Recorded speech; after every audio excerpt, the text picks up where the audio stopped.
Hello friends, determinants के अंदर यानी सारणिक के अंदर मैंने काफ़ी क्वेश्चन लिए। उसमें एक थोड़ी सी थ्योरी जो है, एक दो वर्ड्स और है जो इम्पोर्टेंट है, वो रह गए थे। तो मैं इस लेक्चर के अंदर स्टार्ट कर रहा हूँ। इसके बाद में क्वेश्चन स्टार्ट करूँगा, क्वेश्चन लूँगा। मैंने दो जो टॉपिक है इसके अंदर, माइनर्स ऑफ डिटर्मिनेंट्स, दूसरा है कोफैक्टर्स ऑफ डिटर्मिनेंट्स। इसके अंदर क्या होता है, कितनी बार मिस्टेक हो जाती है, तो इसलिए थोड़ा सा इन दोनों को मैं अलग अलग जस्टिफाई करना चाहूँगा। तो जैसे मेरे पास में एक सारणिक है और सपोज a इक्वल टू, इसको मैं लिख दूँ a11, a12, a13, a21, 22, 23, a31,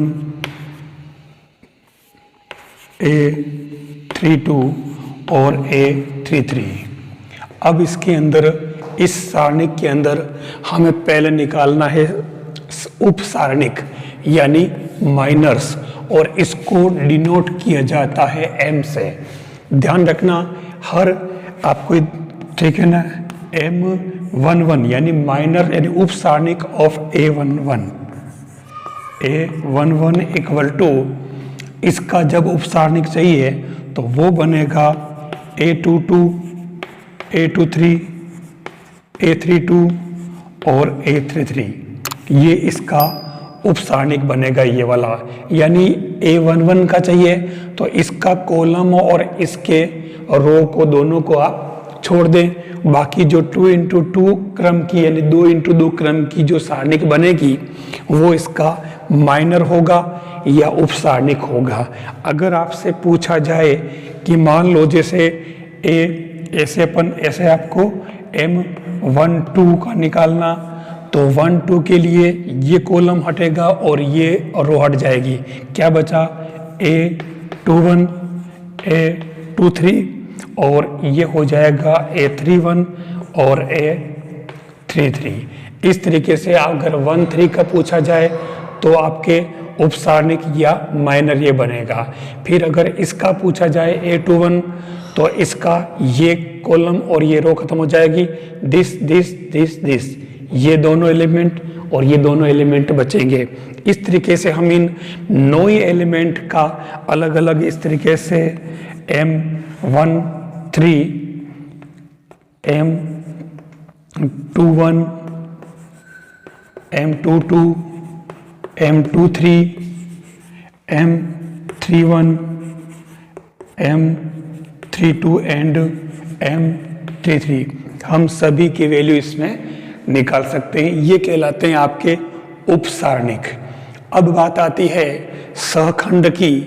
तो सहखंड यानी कि कोफैक्टर्स, इसको लिखा जाता है, बहुत सारे तो इसको F से लिखते हैं, बहुत सारे इसको C से लिखते हैं। आप किसी से भी यूज़ कर लें। तो इसके अंदर जैसे मान लो कोफैक्टर कह रहा है, तो C11 की बात करें तो C11 में आपके सेम M11 को लिख लो। यानी एक तरह से ये जैसे मान लो लिखा अपन ने M11, तो ये क्या बनेगा? a22, a23 और a32 और a33 ये बन गया। अभी ये कोफैक्टर नहीं बना है, हमें ये ध्यान रखना पड़ेगा -1 पावर 1 + 1। ये दोनों 1 और a1 इनको प्लस कर दो। यानी एक तरह से यहाँ i + j बैठता है -1 पर पावर। तो Cij इक्वल टू क्या हो जाएगा? फॉर्मूला इसका -1i + j और यहाँ Mij। ये एक तरह से इसका फॉर्मूला बन जाएगा। इस तरीके से आपको Cij यानी ध्यान रखना पड़ेगा कि -1 पर पावर, मान लो अगर आपको C23 निकालना है तो -1 पर पावर 2 + 3 बनेगा।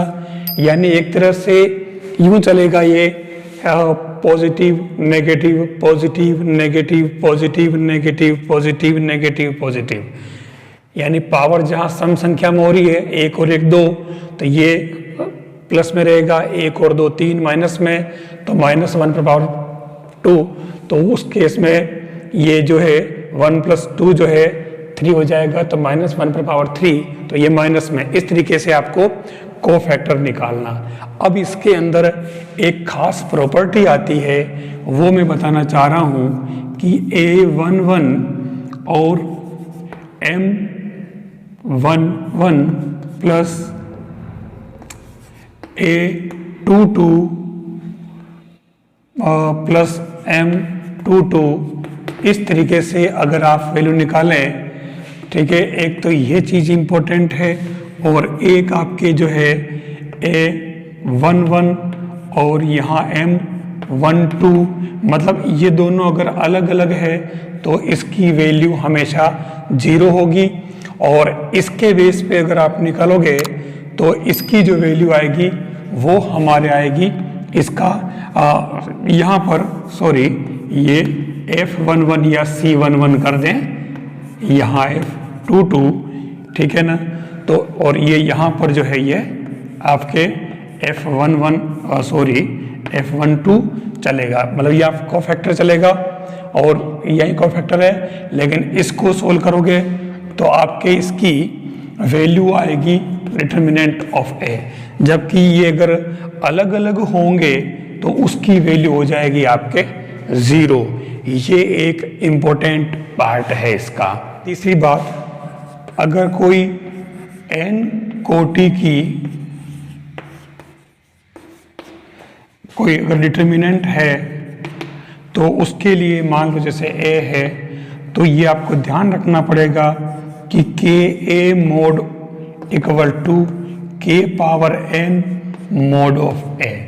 बहुत ही इम्पोर्टेंट, इस पर क्वेश्चन पूछा हुआ है। अगर 3A है तो यहाँ K पर पावर 3 हो जाएगा, यहाँ जो भी नंबर होगी, जैसे यहाँ 3A 4A 2A, अगर मान लो 2A हैं तो 2 पावर 3 × 3 के लिए 3, 2 × 2 के लिए 2 आ जाएगा। तो ये जो है एक फॉर्मूले के फॉर्म में आपको इसको याद रखना है। अब मैंने एक क्वेश्चन लिया है, देखिए मैं सारे क्वेश्चन में कंपटीशन एग्जाम के हिसाब से ही यहाँ प्रेजेंट कर रहा हूँ। क्वेश्चन है 1 log of y base x log of z base x log of x base y 1 log of z base y log of x base z log of y base z and 1, इसकी value इसने पूछी है। तो ऐसे time पे इनको solve करने के लिए हमारे पास ऑप्शन दे रखा है log of x y z log of x y 1 and 0।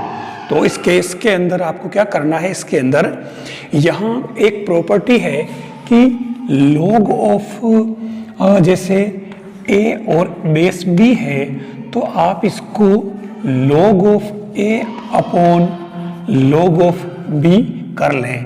तो इसके अंदर बेस आप कुछ भी e मान लें, कोई फर्क नहीं पड़ेगा, सेम बेस मान करके नहीं इसको a अपॉन b लोग में, दोनों में अलग अलग लोग, ये फॉर्मूला इसके अंदर काम में लें। तो हम क्या करें, सबसे पहले इसको जैसे डेल्टा नाम दे दो, ठीक है, तो डेल्टा इक्वल टू ये जो टर्म है 1 अपनी जगह एज इट इज, फिर इसको हम लिखेंगे log of y upon log of x। Base आप भले इनको e मान ले। फिर दूसरा वाला जो है वो है log of z upon log of x, base दोनों में e मान ले।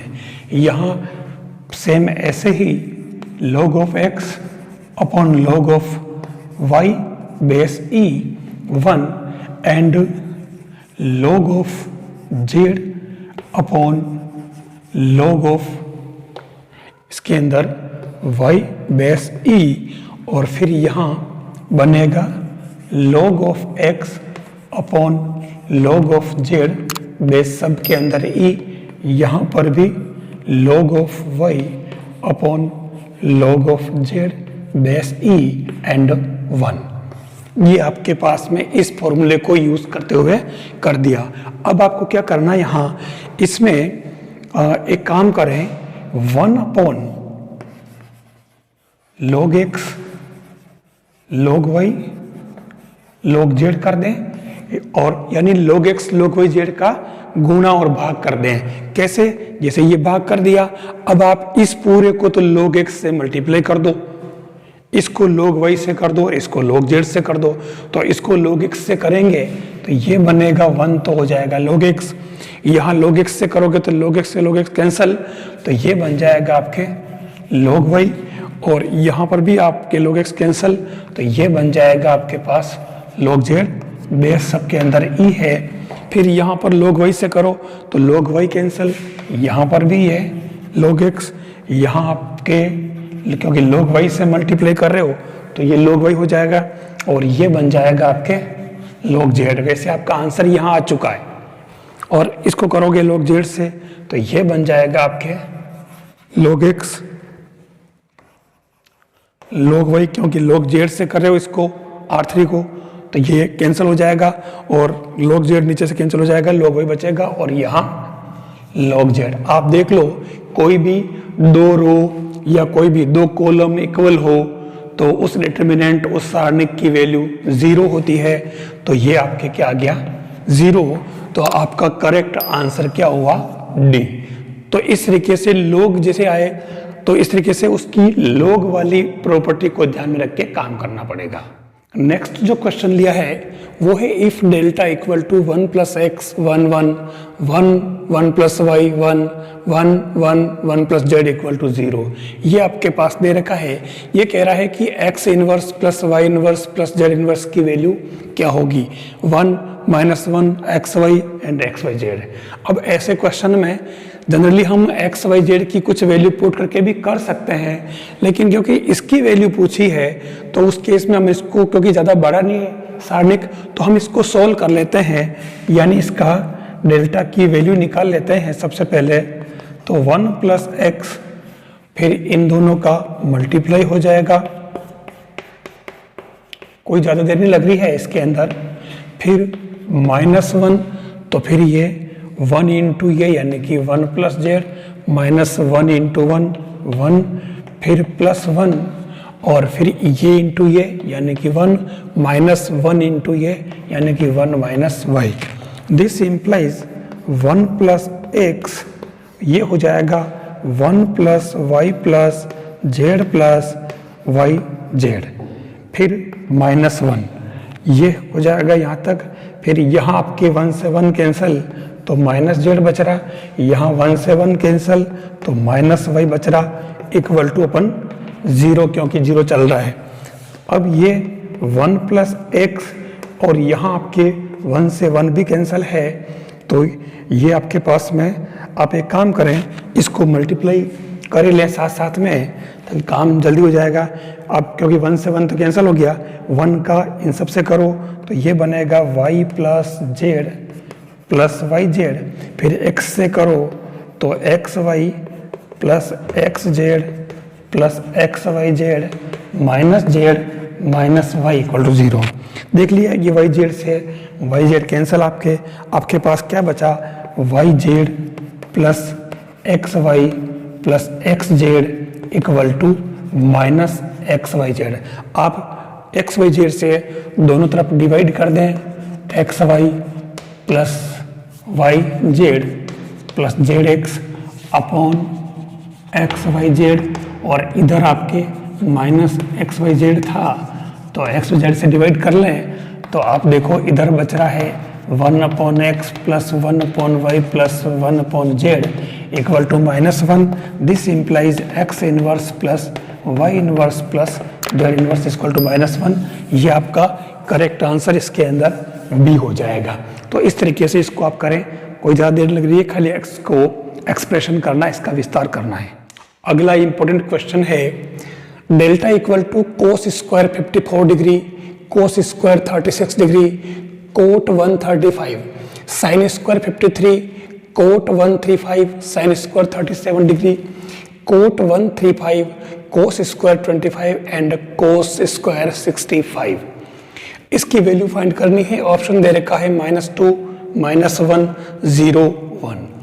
अब आपको थोड़ा सा ऑब्जर्व करना है, इसके अंदर कोस स्क्वायर इसमें हर एक के अंदर देखो अब कोट 135 सब में है, एक तो ये ध्यान रखना। दूसरा cos square sine square cos square. आपको एक प्रॉपर्टी पता है कि cos 90 minus theta equal to sine theta. 10th class का जो पूरक कोण का पार्ट है वो इसके अंदर यूज कर रहे हैं अपन, और आप ब्रॉड लेवल पे जानते हो। तो यहाँ क्या किया कि डेल्टा इक्वल टू, मैंने यहाँ पर क्या किया, C1 की जगह C1 plus C2 plus C3 कर दिया। ऐसा करने से मेरे ये क्या बनेगा, आप देखना, cos square 54 plus cos square 36 plus cot 135। फिर नीचे बनेगा sine square 53 plus cot 135 plus sine square 65। फिर नीचे बनेगा cot 135 plus cos square 25 plus cos square 65। बीच वाली टर्म एज इट इज रहेगी कोस स्क्वायर 36 कोट 135 और कोस स्क्वायर 25। ये बनेगा cot 135 sine square 37 and cos square 65। यहाँ आपको देखना क्या है कि देखिए 54 और 36 90 डिग्री, 53 65 90 डिग्री, 25 65 90 डिग्री, यानी कोस स्क्वायर 54, तो मैं इसको साइन स्क्वायर 54 लिख सकता हूँ 90 माइनस थीटा से। तो ये cos square plus sine square 1, इसको 53 और ये 65 है, सॉरी यहाँ 65 नहीं है, साइन 37 है। तो ये देख लीजिए 90 डिग्री बन रहा है, तो यहाँ पर साइन स्क्वायर 53 और इसको मैं कोस स्क्वायर 53 कर सकता हूँ। ऐसे ही यहाँ पर भी मैं दोनों को sine square plus cos square बना सकता हूँ। तो ये आपके देखो 1 बन जाएगा, यानी तीनों में 1 plus coat 1 plus coat 1 plus coat बनेगा। कैसे? 1 plus cot 135, 1 plus cot 135, 1 plus cot 135, और बीच वाली जो टर्म है वो एज इट इज रहेगी कोस स्क्वायर 36 कोट 135 और कोस स्क्वायर 25, और लास्ट वाली भी एज इट इज रहेगी, कोई फर्क नहीं पड़ेगा, cot 135 sine square 37 and cos square 65। यहाँ आप देखो ये पूरी टर्म बाहर कॉमन आ जाएगी और यहाँ 1 1 1 बचेगा। जैसे ही 1 1 1 बचता है आप R1 minus R2 R2 minus R3 कर लेना, तो दो जगह 0 आ जाएगा। फिर लास्ट वाले से इसका विस्तार करना, तो इससे आपके इसका आंसर आ जाएगा 0। तो ये आपके फाइनल आंसर आ रहा आपके इसका 0। इस तरीके से इसको सोल्व करें। अब यहाँ पूछा है कि एक मैट्रिक्स यानी डिटरमिनेंट दे रखी है A इक्वल टू 8 27 125 2 35 एंड 1 1 1। अब इसमें इसने जो कहा है कि A स्क्वायर की वैल्यू क्या होगी, ये चारों दे रखी है 1200 1800 2400 और 3600 यानी 3600। अब आपको इसके अंदर कोई ज़्यादा भारी काम नहीं है, कहीं ऐसा नहीं हो कि आप इसको मैट्रिक्स मेथड से पूरा इसको इसी से मल्टीप्लाई करने बैठ जाएं। ऐसा नहीं है। ए स्क्वायर का मतलब जो होता है वो वास्तव में मोड ऑफ ए का स्क्वायर ही होता है। तो आप इसका पहले मोड ऑफ ए निकाल लें, तो मोड ऑफ ए निकालोगे तो ये क्या आएगा 8 3 इंटू 1 माइनस 5 माइनस 27, तो ये 2 माइनस 5 प्लस 125, तो ये 2 माइनस 3। तो सोल्व करें आप, माइनस का 60। अब इसने पूछा है मोड ऑफ ए का स्क्वायर यानी कि ए स्क्वायर, तो ये स्क्वायर 3600, तो आपके फाइनल आंसर इसका आ जाएगा। ये देखिए एक बहुत ही शानदार क्वेश्चन लिया है मैंने। If P equal to A I जे 3×3, यानी P जो है एक मैट्रिक्स है, ए आई जे 3×3 क्रम की वर्ग matrix, Q equal to B I J, ये भी एक वर्ग मैट्रिक्स है, लेकिन इसके अंदर इसने दे रखा कि इसको आगे डिफाइन कर रखा है 2 power i plus J A I J. इस बी आई जे को इसने इस तरीके से डिफाइन किया, 2 power i plus J into A I J, इस तरीके से डिफाइन कर रखा है। इधर इसने ये भी कह रखा कि i की वैल्यू 1 या इससे ज़्यादा होगी और j की वैल्यू 3 या उससे कम होगी। तो क्लियर दिख रहा है ये i j, तो ये 3×3 क्रम की मैट्रिक्स ये भी होगी, ये दे रखा है। फिर इसने और क्या दिया कि डिटर्मिनेंट ऑफ, यानी इस मैट्रिक्स का जो सारणिक है उसकी वैल्यू 2 दे रखी है।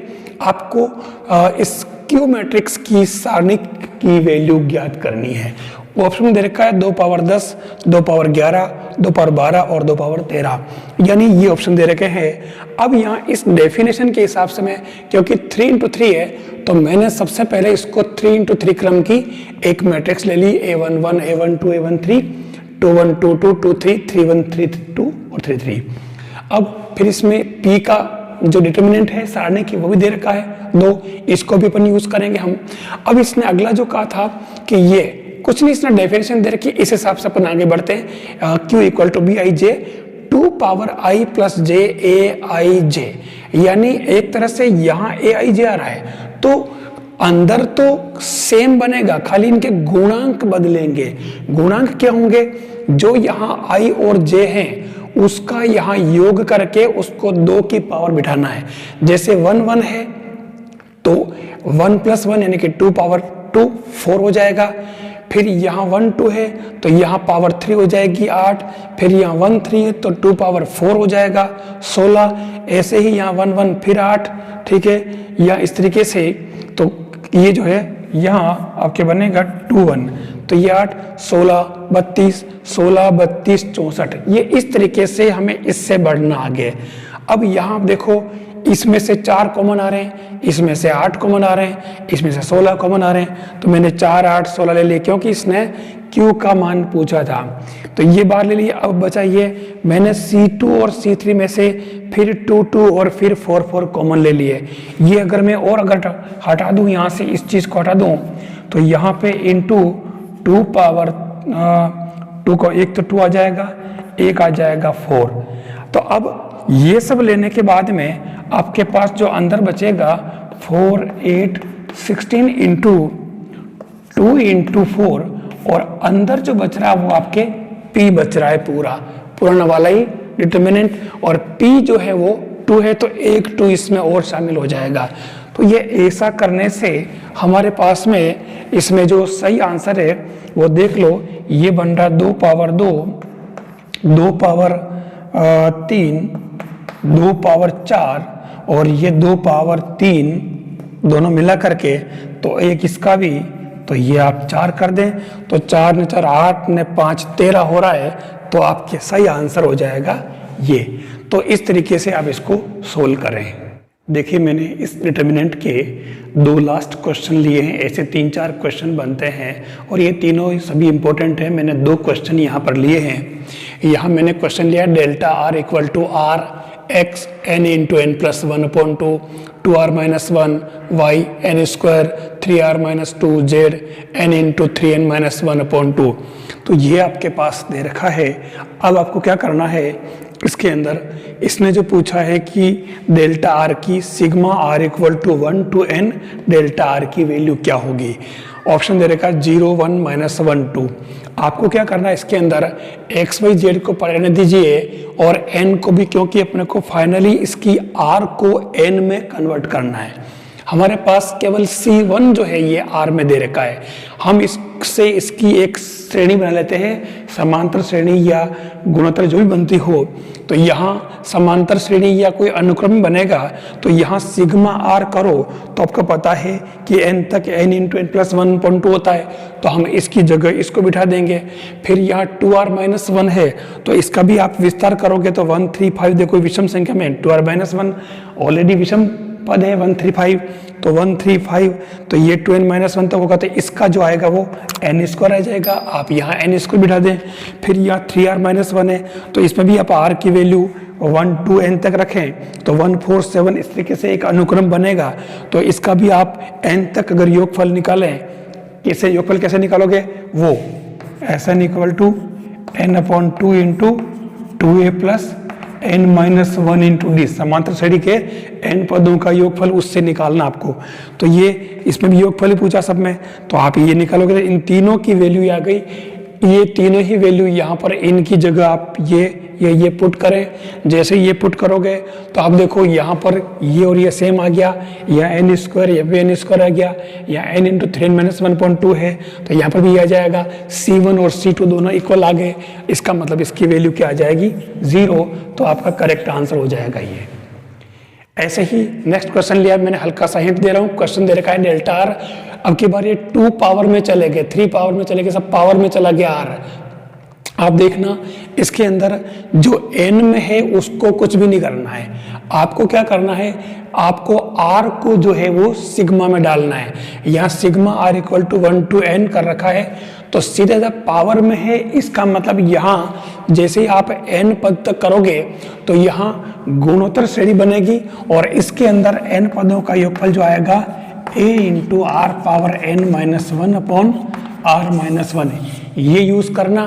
तो ऐसे केस में आपके ये सारे जो r में है वो n में कन्वर्ट हो जाएंगे, और सेम जो चीज यहाँ है वो ये इसकी वैल्यू ये आएगी, इसकी वैल्यू ये आएगी, और इसकी वैल्यू आएगी। ठीक है, तो उस कंडीशन में थोड़ा सा यहाँ, क्योंकि 2 4 है तो थोड़ा यहाँ चेंज होगा। तो इस केस में इसको इसी मेथड से अगर आप सोल्व करोगे तो आपके पास डेल्टा आर की वैल्यू जो आएगी वो Rn या r-1 ये नहीं आएगी, आपके एक कोई कांस्टेंट वैल्यू आ जाएगी, कोई भी एक नंबर आएगी, न्यूमेरिक वैल्यू आएगी, 1 2 3 4 5 ऐसे। तो इस तरीके से ऐसे क्वेश्चन को सोल्व करना, ऐसे 3-4 क्वेश्चन है और इन्हीं को पूछा जाता है, क्योंकि इन क्वेश्चन का नंबर अभी तक नहीं लगा है। तो सारणिक के अंदर अभी तक के मैंने जितने भी लेक्चर डाले हैं, ये शायद चौथा या 5वां लेक्चर है लास्ट, मैं इसके बाद इसको क्लोज करूंगा। आपको इन जो लेक्चर्स के अंदर मैंने जो वीडियो डाले हैं, ये सारे के सारे क्वेश्चन आप प्रिपेयर कर लें। सारणिक के अंदर इन क्वेश्चन में से बाहर कोई क्वेश्चन नहीं जाएगा, तो आप इसको अच्छी तरह प्रिपेयर करें।